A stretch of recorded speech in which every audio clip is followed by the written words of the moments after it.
G'day, guys. I'm back again. I don't know. I can't help myself. I've got a new habit.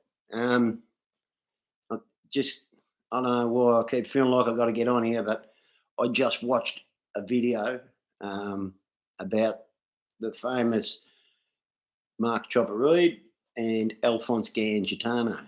Now, this video was made by an English fella. I don't know the guy's name. I know this. The place was called Inquirer 2.0 was his channel, but shout out, does a bit of good work. But I think some of his facts are a little bit.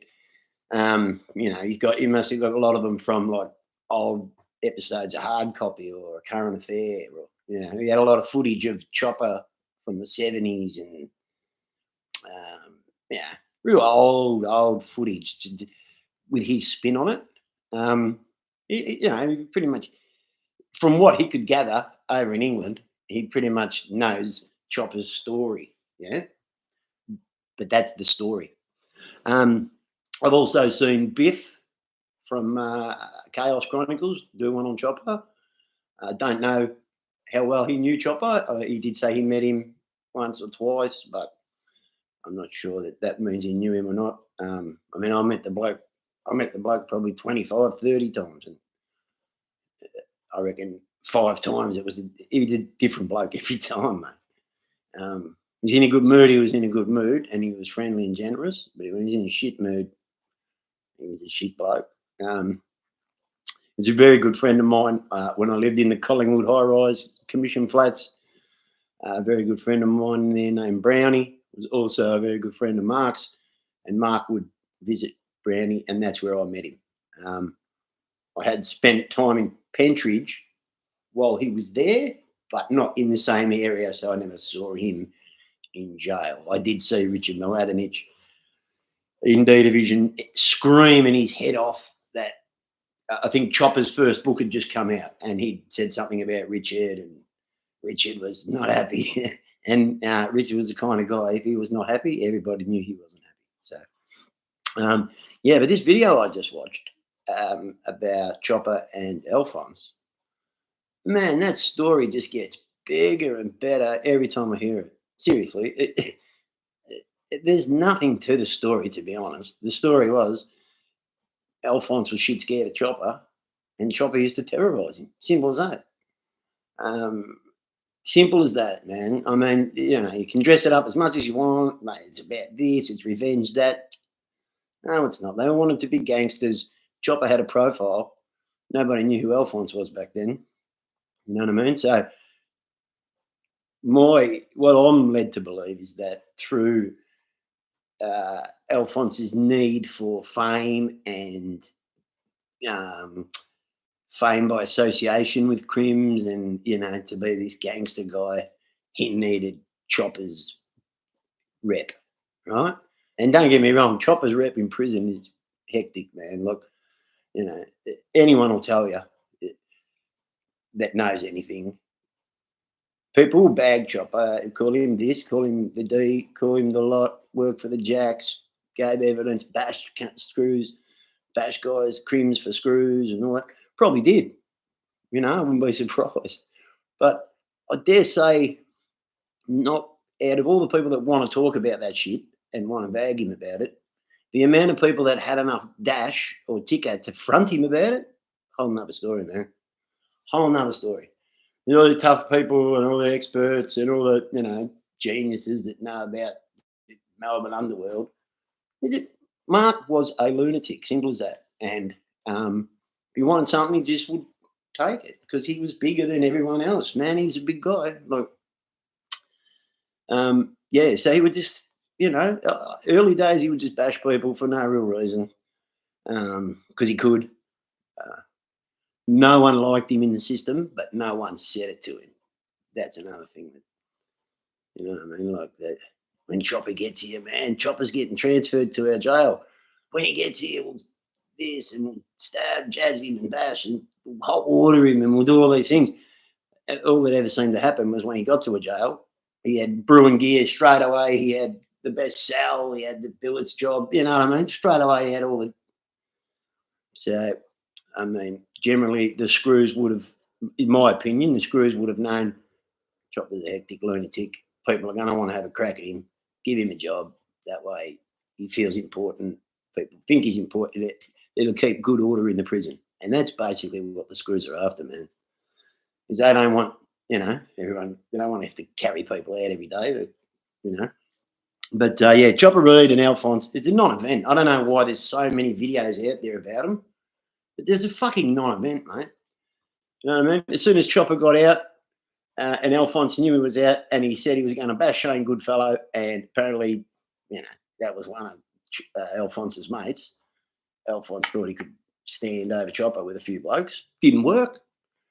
Because, as I might have said it, I don't know if I've told you, but Chopper could fight. He was a thrashing machine, man. Like, he was a fit dude, even when he was old and sick. When I met him, like, he wasn't all yellow and that when I met him, and he wasn't fucked up by the Hep C, but he's still, even in his early 50s, man, he was fucking, you wouldn't fuck with him.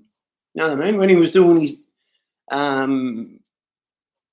tour with Jacko and going on the footy show, and we'll have a look at that footage, mate. Mate, you wouldn't fuck with that bloke. Give a fuck who you are. But, of course, now there's a lot of people around that who would like to say that what I'm saying now is all bullshit and how would I know and blah, blah, blah. But, it's all just imaginary stuff, man, because both of those guys are no longer with us. So, I prefer to remember the movie of Chopper. I think that's the best thing he's ever done in terms of the best thing he ever did for Melbourne crime was have that movie. Well, he didn't have, I don't know, Eric Banner, I think, but that movie is the best thing that Chopper Reed ever did in a criminal sense, even though it wasn't a crime. You know what I mean? That's what got him the most notoriety, even though his books were massive. Yeah, he's one of the smartest crims I ever known. He couldn't make any money out of crime other than after the fact. You know what I mean? Like, his crimes were terrible crimes, like going into the courthouse with a shotgun. Well, what was he hoping to achieve? But anyway, his crimes weren't crazy armed robberies or crazy murders and all that. Yeah, he shot the guy in St Kilda. He shot the Turkish guy in St Kilda.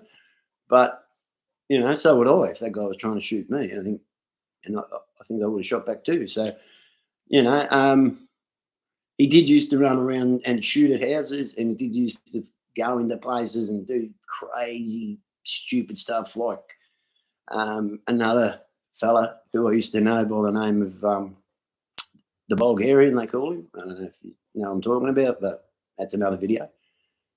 Crazy stuff like walking in with a stick of gelignite, walking into Johnny's green room with a stick of gelignite. Where is Alphonse? I'm going to blow this. That sort of stuff. You know what I mean? Like crazy stuff like that. And to me, they're not. He's not a great crim. Like he's a crazy person, but I don't think we know any. Ray Chuck. There you go. There's a crim. Blokes like that. They're the. But these guys have got big reputations and they're well known. But as in terms of criminal masterminds, gee, you're scraping the bottom of the barrel, guys. Sorry to say. I'm even below that, so I'm lower under that barrel in terms of criminal success. But I just can't stand. I get sick of watching some guy from England who knows the ins and outs and all the backgrounds about Alphonse, Chopper, what went on in the yards, what went on in H Division. How does he know? Who? You know what I mean? Where is he getting his info from? I'm struggling with it a bit, and I'm just because I can't make proper videos yet, as you can tell. I'm just doing what I know. So all I can do at the moment is just do these live streams, and hopefully, if someone sees it, you might find out something you didn't know. But I'll leave it at that soon, guys. I'm still learning. Probably should write a script. Might make it a bit easier for me, but until I get this down pat. These are only practice videos, guys. You know, love your support. Should I say, yeah. What is it? Press the button and smash the subscribe, all that. Do all that stuff, yeah, because that'll help me. But I just basically, if I can get better at making these videos and edit them, that would be handy. I could get rid of all the umming and ahhing and me trying to think of the right word. So a little bit of practice, but you know, early days, guys, early days. So if you're watching, stick with us. Anything you want to hear about, anything that I know about, anything you want me to find out about, I can do that. You know, I'm going to do a few walk. I think I might have already said I'm going to do a couple of walk arounds, like I've seen the other guys do, these other YouTubers do. So I give that a crack.